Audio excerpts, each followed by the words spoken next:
Welcome, Greenfield Union School District parents. This presentation will be about how to log into a Chromebook for students who are in Greenfield Union School District. The first thing is to know that you do have to turn on the computer with a power button that's located on the top right. It is a little bit different than typical computers. You do have to press and hold for a little bit. If it still doesn't work, make sure that it is plugged in. It might not have enough charge. So just keep that in mind that you do have to hold and press in order for this to turn on. Now, the next step will be that you have to connect to a Wi-Fi. So make sure that you select the Wi-Fi, and then if there is a password associated, that you make sure you enter that here, just like you would on any other device. Now, once you sign into the Chromebook or your child signs into the Chromebook, they're going to have a button that looks like this, and then they'll just select next.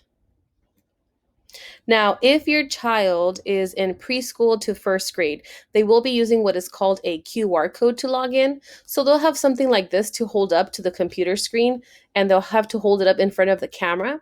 And the camera is to read this QR code, and it will automatically log them in. We know that our preschool to first grade students are still learning their letters, and we want to make sure to be cognizant of that. And so that's why we have these QR codes created. Now, if your child is a little bit older, in second grade to eighth grade, then they will be required to log in to the system, and it looks a little bit like this. So they'll type in their email address. Here's a sample one. So they would put their first initial, they would put period, their last name. If your child has more than one last name assigned to them, then they will make sure to include that one, but include a hyphen in between. And then, of course, their whole ID number will be here, followed by the @Greenfield part. But for this part, it will be here auto-populated, so you do not have to enter that. So your child will have to remember just this part here with their name. If they have like a little card on the side for the younger students, it might be helpful for them. I know that sometimes even a sticky note can help, but usually children are pretty good at memorizing these after the first couple weeks. Okay, so as soon as your child logs into their computer, you're going to see that there are two tabs up at the top if you were to press the Chrome button here. So this is to go to the Chrome web browser. Once they click on the Chrome web browser, they will find that the first one, the first tab, is for clever.com. If you want more information on clever.com, please refer to our Clever videos that will be linked below and probably be at the top here for you to be able to click on at your convenience. So the student will log into Clever. They will no longer have to sign into Clever if they've already signed into the computer, because it does recognize their actual Chrome, it recognizes their school email address and will automatically log them in. Now you'll see here as well that there is another tab, and that would be for Google Classroom, where they can access all of their assignments that their teachers have been giving them. And please know that there is also another video on how to use Google Classroom for your child. So that will be linked below as well. Now, once your child is logged in, there's a Clever link that you can look at. So Clever looks a little bit like this. So this is one of our teachers' pages. And what they do is they add different links to websites that they use in their classroom. And this is helpful for students because then they don't have to memorize the long website for each of these accounts. They just look at the icon and they know that those are the websites that they're supposed to go to. Almost similar to the way they would work on your phone on an application on your phone. So that's pretty helpful for students. Also, something to know is a lot of the teachers have their Zoom link here.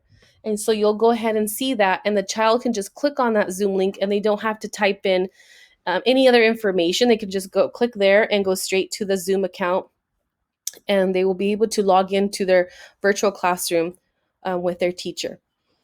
You'll also see other programs that are not on the teacher's page that are for our whole district. But one of them is iReady. And iReady is a program that children can use in order to help them fill in the gaps of their learning or help build up their learning if they are at or above grade level already. There'll be another video on that, so please stay tuned. A couple things are to troubleshoot your Chromebook. Number one, make sure you turn off your Chromebook and then turn it back on whenever there's any type of issue. A lot of times that's how electronics are. turning them off and on. If for some reason it's not allowing you to turn it off the proper way by going to the bottom right and selecting sign out, it won't say turn off, it'll say sign out. Then you're going to hold and press the power button until you see that the screen turns black. I would wait about a minute and make sure that it's plugged in just in case it does not have enough battery. And once you have waited a minute, turn it back on and your problem should be solved. If that still doesn't do the trick, we'll go to number 2. You'll have to close all your apps and browser windows again. Number 3, if there is a specific tab in your browser that causes your Chromebook to crash, you can hold the Control-Shift-R button and it'll help you reset some of those apps that you're using or some of those web pages. And if you feel like those are still too complicated or they're still not working, feel free to call your school to set up an appointment and they will have somebody there available to help you troubleshoot whatever is happening with your Chromebook. The next one is care of device. Please make sure that there is no food or drink next to the Chromebook just to keep it safe and also to keep anything, just to keep not only the computer safe, but your child safe from any type of shock. Also, please make sure that the cords, cables are inserted into the computer to fit properly, that they're snug, so that they're not loose. And we can think that sometimes, we think we plug something in correctly and it's not. So just make sure that it fits properly. Make sure the Chromebooks are not used or stored near pets or small children just to keep them safe. Make sure that cords that are plugged in while the computer is in use or not in use is away from everybody so that it does not create a tripping hazard or cause the computer to fall if it's in a spot that's high up top, and then the screen to crack. The next one is make sure that the Chromebook remains free of any writing, drawing, stickers, or any labels that were not put by the school district already. Also, any heavy objects should never be placed on top of Chromebooks, no textbooks, or any other type of thing so that the keys do not get ruined and the screen does not get ruined. And finally, the Chromebook should never be loaned to another student or individual during the school day. It is our priority that our students have access to not only their virtual lessons with their teachers, but also with their assignments that they're supposed to do when they're not logged in with their teacher. Okay, parent use. We'd like to let you know that parents are encouraged to use a device their children are assigned to, as long as they are not during school hours. We would like this to be a perfect way for you to communicate with the parent trainings that happen in the evenings via Zoom. So make sure that you are using it for those purposes as well. You are more than welcome to do so. And that includes the hotspots that come with your, that if you have a hotspot, make sure that you are also using it for those meetings, and that is definitely something that we like to offer. Just keep in mind that it only has 512 megabytes per day and it will reset till the next day. So keeping in mind to use it for those activities that you really need.